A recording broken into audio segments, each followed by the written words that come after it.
여러분 안녕하십니까. 사회복지 실천 기술론 두 번째 시간이죠. 챕터 2 사회복지 실천 기술의 역사와 윤리 시간입니다. 우리가 이제 사회복지 실천 기술론을 하면서 지난 시간에도 말씀드렸지만 가장 중요한 것은 이제 인간이라고 그랬었죠. 인간의 어떤 그 욕구, 그 다음에 인간이 사회의 생활을 하면서 일어나는 사회 문제. 이것은 상호 연결을 통해서 해결하는 것이 사회복지 실천 기술론이다.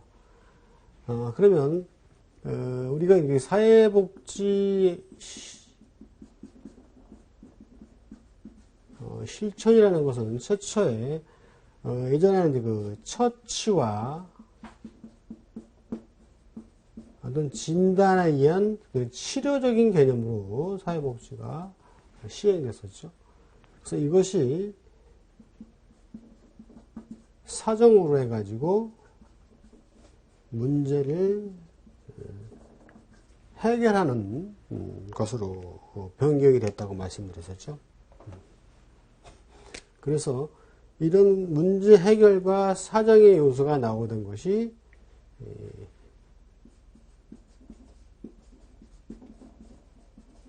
통합적인 사회복지가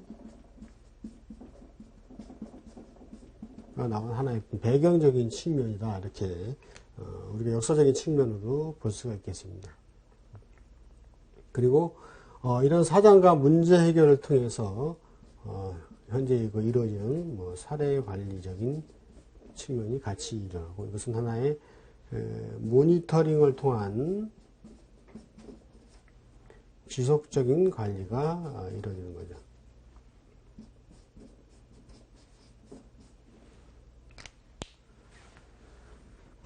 이런 부분이 이제 그 사회복지 실천에 의해서 실천 기술론이 진행되는 하나의 그 분야다, 이렇게 볼 수 있겠습니다. 그래서 실천 기술론이라는 것이 어떻게 보면 현장에서 이루어지는 부분이라 상당히 좀 단순하고 간편하게 되어 있습니다. 그래서 내용적으로 보면 그렇게 어렵진 않은데, 이것이 이제 어떤 그 사례적인 측면을 가지고 놓고 보면 상당히 혼동되는 부분이 많기 때문에 여러분들께서도 하나하나의 어떤 용어적인 측면의 정리가 중요하겠고, 그 흐름, 단순한 암기보다 어떤 흐름으로 변동되어 왔고 현재 흐름이 어떤 식으로 이루어지는지, 이런 하나의 전체적인 섹터를 가지고 이해를 하시는 것이 중요하다 하겠습니다. 자, 사회복지 실천 기술의 역사 제 1절을 가서요. 보시면 이제 전문적인 태동기가 나오죠. 자, 이것은 이제 자선의 과학화. 그래서 대표적인 게 자선조직협회하고 인보안 운동이 나오죠. 이념의 이론을 보시면 자선조직협회는 어떤 사회 진화론에 바탕을 두고 있다. 자, 이것은 이제 약육 강식입니다. 약육. 강한 자는 살아남고 약한 자는 도태될 수밖에 없다는 그런 약육 강식적인 이론이었고요. 자, 이거에 대한 반론으로 나온 것이 인보안 운동이죠. 사회복지를 하는 데 있어서 이 인간이 갖고 있는 욕구와 이런 것은 어떤 인간 자체가 잘못된 문제가 아니라 사회 문제가 있기 때문에 일어나는 것이다, 이렇게 하는 것이요. 그 다음에 주요 활동가로는 자선조직협회에서는 중산층 부인 중심의 자원봉사자, 우회 방문가죠. 이것이 뭐였어요? 지역사회 복지가 태동하게 된 하나의 어떤 배경적인 요소도 연관이 된다. 그리고 반면에 이제 인보안 운동은요, 젊은 대학생이나 교수 등 지식인들이 이 사람들과 함께 거주하면서 교육도 시키고, 이런 사회 문제, 즉 사회 문제라는 것은 뭐예요? 환경적인 요소죠. 환경적인 요소를 먼저 근본적으로 해결하고자 하였다. 그래서 이제 빈곤의 원인은 빈민들의 도덕성 결여다. 즉 개인의 문제로 본 거죠. 인간이 갖고 있는 욕구가 있지만 그 개인이 문제가 있기 때문에 빈곤하다. 반면에 인보관운동은요, 이것은 개인의 문제가 아니라 사회적인 문제로 인해서 개인이 빈곤할 수밖에 없다. 이렇게 되었고요. 다음에 이제 실천 장소로서는 자선조직협회는 가정방문, 그러니까 지금은 없는데 재가복지 서비스의 의미로 보시면 되겠고, 자, 인보관운동은 빈곤지역에서 거주를 했다. 그래서 여기 3R, 거주하고 연구 조사하고 개혁을 주장했고요. 자, 여기에 대한 영향으로 나온 것이 이제 자선조직협회는 개별사회사업과 지역사회복지에 대한 영향을 주었고, 인보관운동은 집단사회사업과 지역사회복지에 영향을 주었다. 이것이 이제 자선조직협회하고 인보관의 하나의 비교적인 면이고, 상당히 중요한 부분입니다. 매년 한 번도 빠지지 않고 출제되는 부분이 이 부분입니다.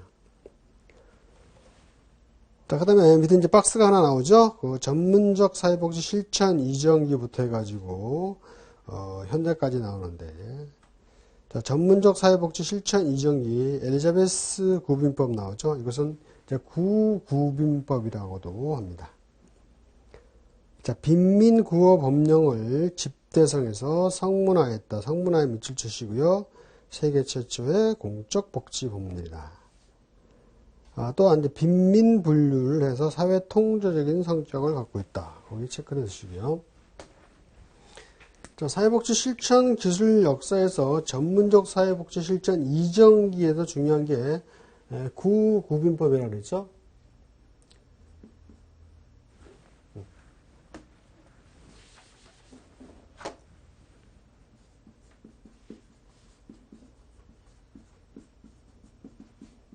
전문적 이정기에 나온 게 뭐가 있어요?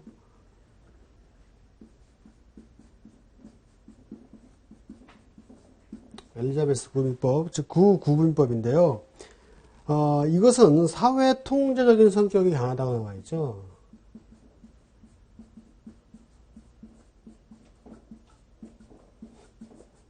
이것은 무슨 얘기냐면, 이때 당시에 어떤 영국의 그 주민들이 그들의 빈곤을 해결하고자 도시로 모여들었기 때문에 도시가 상당히 집중 포화되는 그런 상태가 됐습니다. 그렇기 때문에 이런 문제를 해결하지 않으면 도시 전체에 문제가 일어날 수 있기 때문에, 물론 구호법령을 집대성해서 이들에게 사회복지 서비스를 제공해 주기 위한 방안으로 말하던 것이 엘리자베스 구빈법, 구구빈법이지만, 이 빈민을 분리한 하나의 그 구체적인 이유는 사회 통제적인 성격이 있었다. 그 다음에 열등처우 원칙.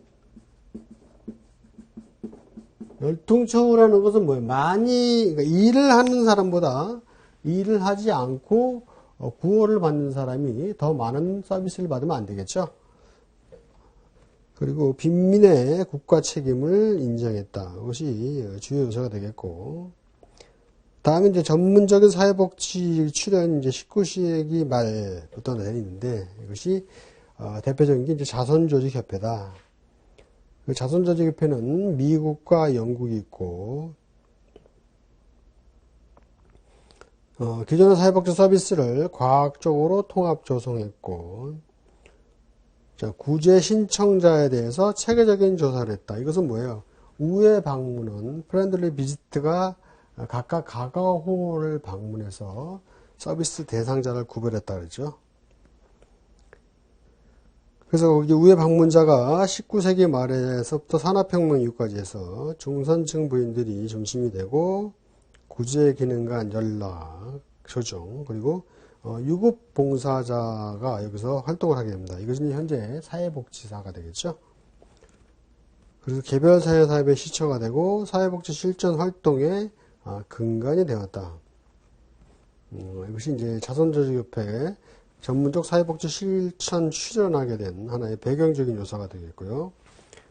그 다음으로 나온 것이 이제 사회복지 실천에 전문하게 되겠죠. 자, 영국에서 먼저 시작됐고, 기독교 사회주의, 소외계층의 역량 강화, 지역사회 복지와 집단사회 사업으로 발전했다. 이게 사회복지 실천 전문학이고, 다음 넘어가서요. 자, 사회복지 실천의 전문적인 분화기가 나오죠.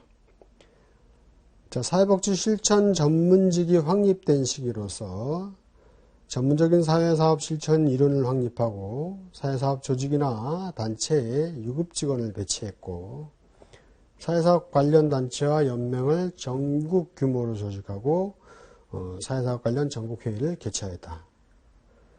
그러다가 이것이 이제 사회복지 실천 통합이 나오죠.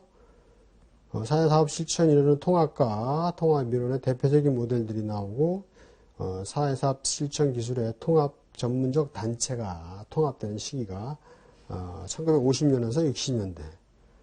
자, 그래서 이런 사회복지 실천의 통합을 배경으로 해가지고 발전기가 이루어지는데 여러모로 다양한 발전이 이루어지고 현대사회에 이루어지게 됐다. 이것이 이제 전문적인 태동기에 의해서부터 나오는 하나의 배경이 되겠죠. 다음 2번, 전문적인 확립기죠. 자, 임금 체계가 정립되고 교육훈련 제도를 도입했고 이론을 구축했고 전문가협회가 설립되었다.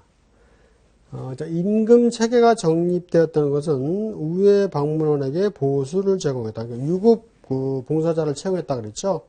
그리고 이게 지속성과 책임성이 높아질 수밖에 없겠죠. 그리고 이제 교육훈련 제도를 도입했고 프로드의 정신분석 이론의 기술을 도입을 한 것이 하나의 특징이 되겠다. 그 다음에 이제 확립기에서 이제 분화기로 넘어가는 거죠. 전문적인 분화기. 그래서 개별과 집단과 지역사회 조직의 3개로 분화를 하고 여기서 대표적인 게 진단주의와 기능주의가 나왔다. 이렇게 됐죠. 그래서 진단주의는 프로드의 정신분석학에 의존해서 기계적이고 결정론적인 관점, 질병의 심리학, 홀리스 심리사회 모델로 발전을 했다.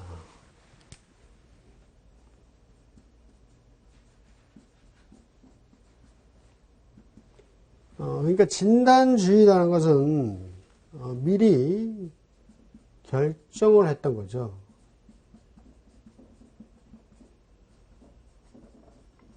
그래서 치료를 중시했던 거죠. 이것은 프로이드의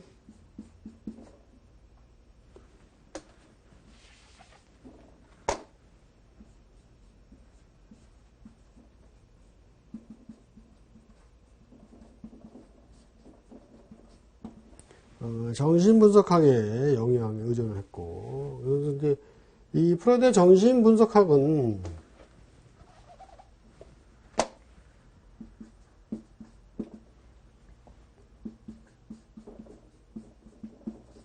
이 무의식을 중시했죠. 무의식에서 의식을 중시했던 겁니다. 그래서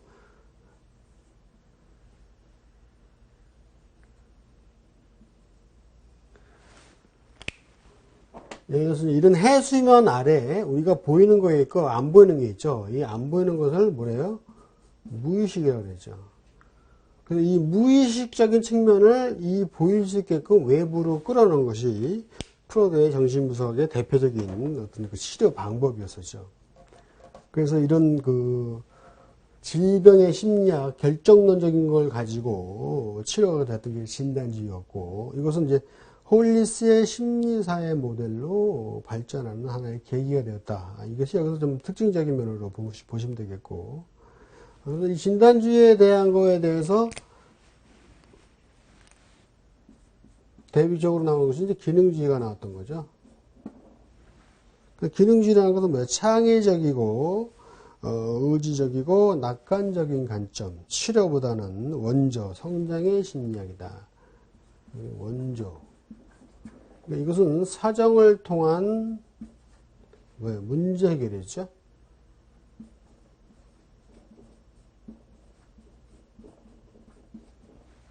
그래서 이 기능주의와 진단주의를 비교하는 면도 중요한 부분이겠죠. 다음 주 4번에 우리나라 사회복지 인력과 자격제도가 나오는데요. 사회복지 전문요원이 1987년도에 배치가 됐고, 그러다가 이제 사회복지 전담 공무원을 해가지고 1999년에 사회복지 전담 공무원으로서 일선 지역에 배치가 되죠. 그 다음에 이제 2003년에 사회복지사 자격시험이 신청됐고, 학교사회복지사, 그 다음에 정신보건사회복지사, 이런 부분들이 지정이 됐고요. 특히 이제 학교사회복지사 같은 경우도 이제 앞으로 국가자격시험으로서 변동사항이 된다 그러죠. 그런 부분도 하나 유념하게 보실 필요가 있습니다. 다음 제2절 사회복지사의 기본적인 윤리 기준입니다. 자, 2절에서 보시면 전문가로서의 자세, 그 다음에 전문 개발성을 위한 노력, 경제적이냐 클라이언트에 대한 윤리 기준, 동료와 클라이언트 관계, 동료에 대한 윤리, 사회에 대한 윤리, 이렇게 다양하게 윤리 기준이 많습니다. 이렇게 다양하게 많기 때문에 윤리 기준도 다양한 만큼 정확하게 그 의미를 잘 분석하고 정리를 해 놓으셔야 됩니다.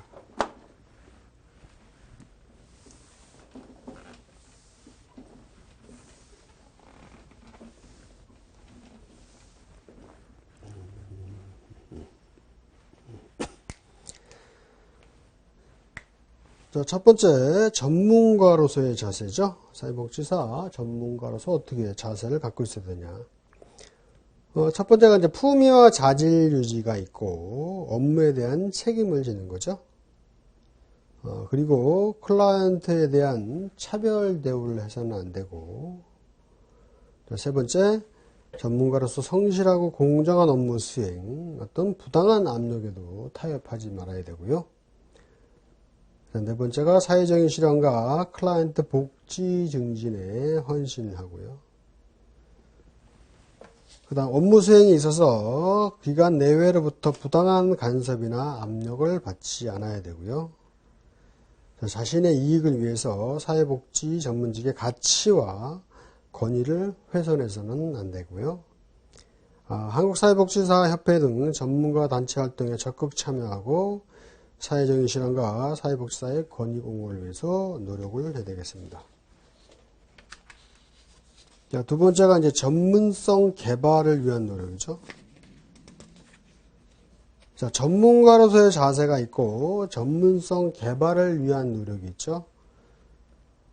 자, 개발을 위해서 어떤 노력을 해야 되냐면 첫 번째, 클라이언트에게 최상의 서비스를 제공하기 위해서 지식과 기술을 개발하는데 최선을 다하고 이를 활용하고 전파할 책임이다.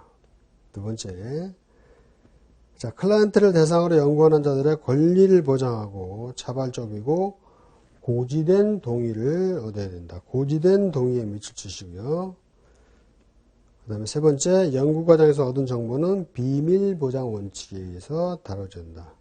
그래서 이 과정에서 클라이언트는 신체적이고 정신적 불편이나 위험, 위해로부터 보호해야 되는 것이죠. 다음 네 번째가 전문성 개발을 위해서 노력하고 이 개발 때문에 서비스를 소홀히 해서는 안 되겠죠. 그리고 한국사회복지사협회 등이 실시하는 재방교육에 적극 참여해야 된다. 자, 그래서 이것이 이제 전문성 개발을 위한 노력이죠.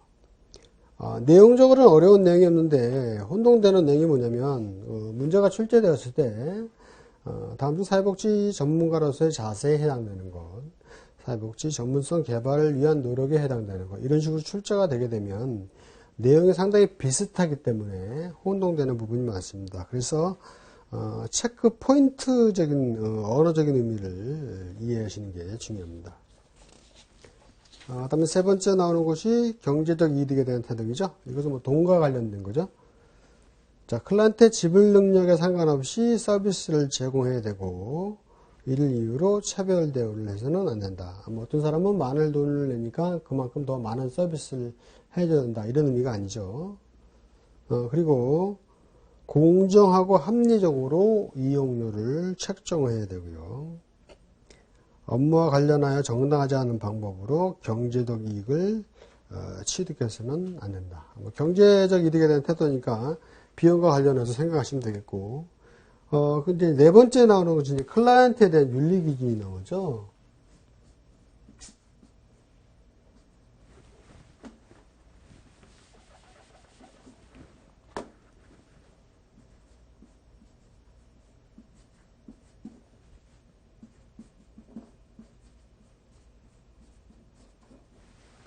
이 부분이 좀 그래도 이 윤리성 부분에서는 출제가 좀 자주 되는 분야 중에 하나인데, 먼저 이제 클라이언트와 관계에 있어서 클라이언트의 권익 옹호를 최우선의 가치로 삼고 행동한다.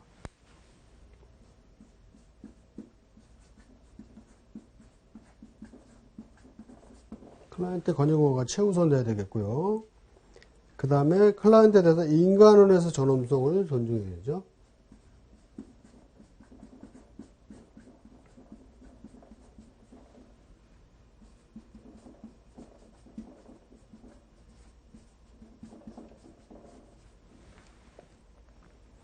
그리고 전문적 기술과 능력 발휘.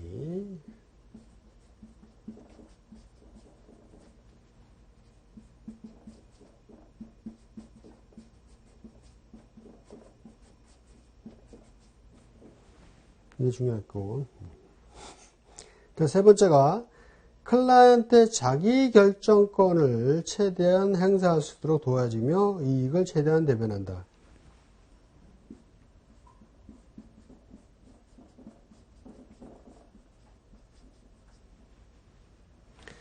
그런데 여기서 클라이언트의 자기 결정권 행사할 때도 모든 게 전부 되는 게 아니라 일부 제한이 가능하다. 이 얘기는 무슨 얘기냐면 클라이언트의 자기 결정권은 우선적으로 존중을 해줘야 됩니다. 그런데 예를 들어서 클라이언트가 뭐 자살을 하겠다. 이것도 자기 결정권이죠. 그런데 이것을 용인할 수는 없잖아요. 그런 부분이기 때문에 어떤 일부 제한적인 요소가 있다. 이렇게 이해하시고, 다음에 클라이언트의 사생활을 존중하고 보호한다.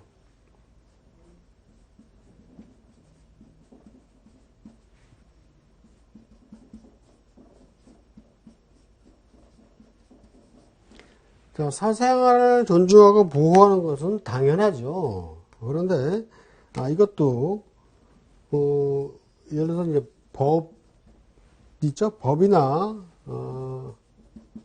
윤리에 위배되는 경우가 있겠죠. 그렇죠? 이럴 때는 공개가 가능하죠. 그래서 직무 수행 과정에서 얻은 정보에 대해서 철저한 비밀을 유지를 하는 것이 우선적인데 어떤 법이나 윤리적인 측면에서 위배가 있다면 그것은 공개를 해야 되는 것이죠. 다음 다섯 번째가 이제 클라이언트가 받은 서비스의 범위와 내용에 대해서 정확하고 충분한 정보를 제공함으로써 알 권리를 인정하고 존중해야 된다. 우리 국민 누구나 모두는 알 권리가 있죠.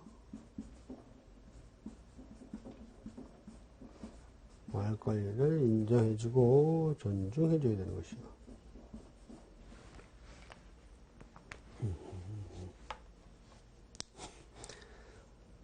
다음 여섯 번째, 문서, 사진, 컴퓨터 파일 등 형태로 된 클라이언트의 정보에 대한 비밀 보장의 한계, 정보를 얻어야 하는 목적 및 활용에 대해서 구체적으로 알려하며 정보 공개 시 동의를 얻어야 한다.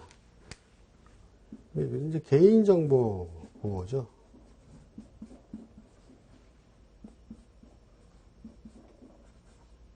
개인정보를 보호해야 되고,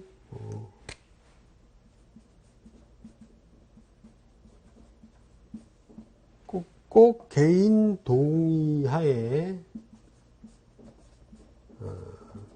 공개를 해야 되겠죠. 그 다음 내용들은 것은 단순하죠. 개인적 이익을 위해 클라이언트와 전문적인 관계를 이용해서는 안 된다. 클라이언트를 대상으로 해서 사회복지 서비스가 아닌 다른 영리적인 목적 이런 부분을 취해서는 안 된다는 얘기죠. 자, 그리고 어떤 상황에서도 클라이언트와 부적절한 성적 관계를 갖춰서는 안 되겠고요. 사회복지 증진을 위한 환경 조성에 클라이언트를 동반자로 인정하고 함께 일을 해야 되겠죠.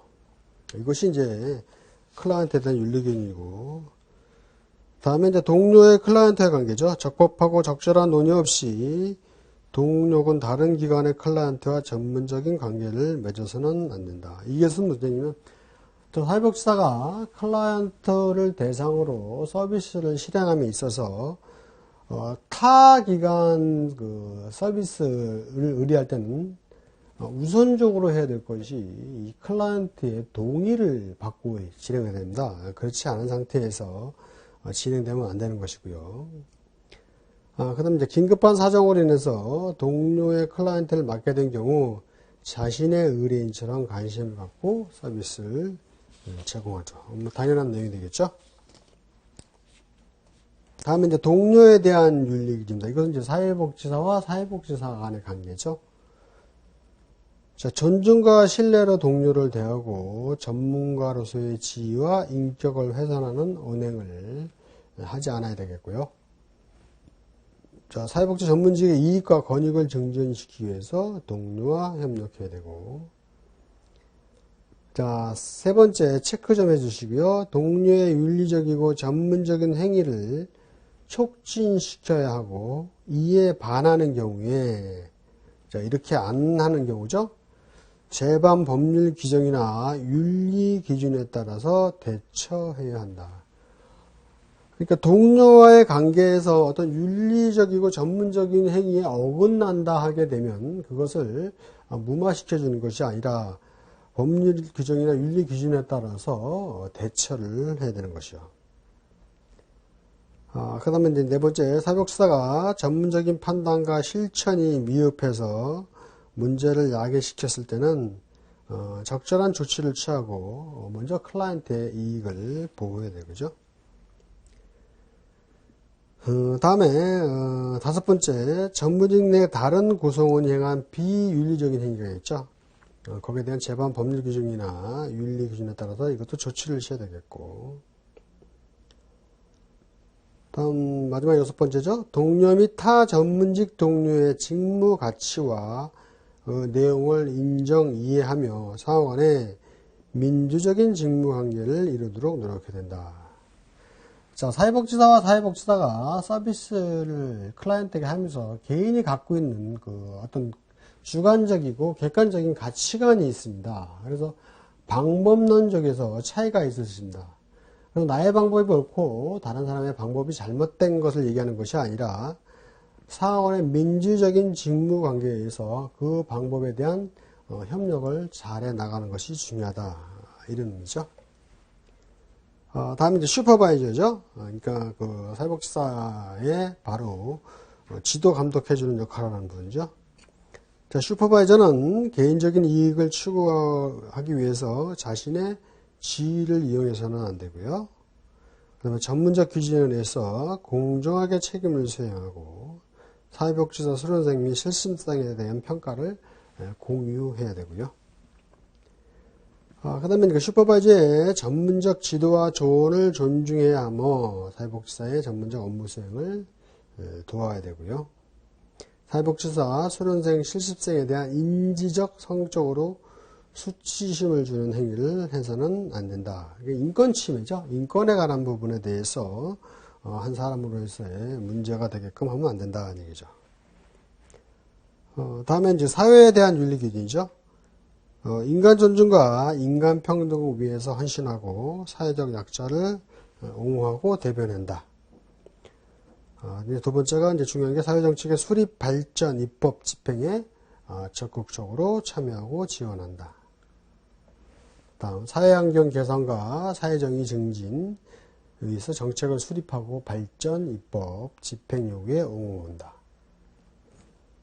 자신이라는 지역사회의 문제를 이해하고 그것을 해결하는 데 적극적으로 참여해야 한다. 다음, 기관에 대한 윤리기준이죠. 자, 기관의 정책과 사업목표 달성, 서비스 효율성과 효과성 증진을 위해서 노력함으로써 클라이언트의 이익이 되도록 해야 한다. 기관의 부당한 정책 요구에 대해서 이 잘못된 사항이 있으면 사회복지윤리위원회에 보고해야 된다. 사회복지윤리위원회라는 게 있습니다. 그래서 기간이나 기타 다른 여러 가지 문제에 대해서 잘못된 사항을 이 윤리위원회에 보고할 수 있습니다. 소속기관 활동에 적극 참여함으로써 기관의 성장 발전을 위해서 노력해야 된다. 그 다음에 이제 마지막이 사회복지윤리위원회 구성과 운영이죠. 사회복지사협회는 사회복지윤리위원회를 구성해서 사회복지윤리 실천의 질적인 향상을 도모해야 되고요.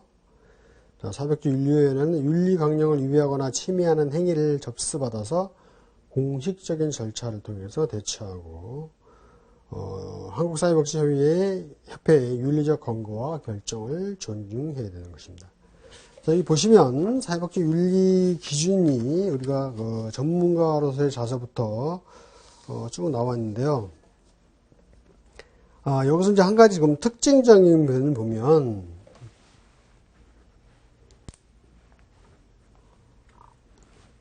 자, 이 위에다가 적죠.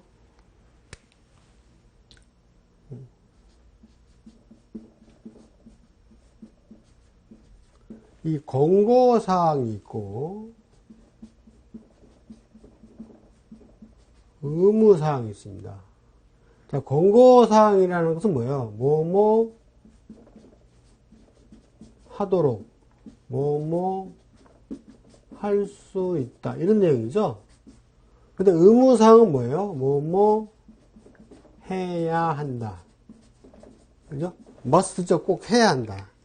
여기 윤리기준에 보시면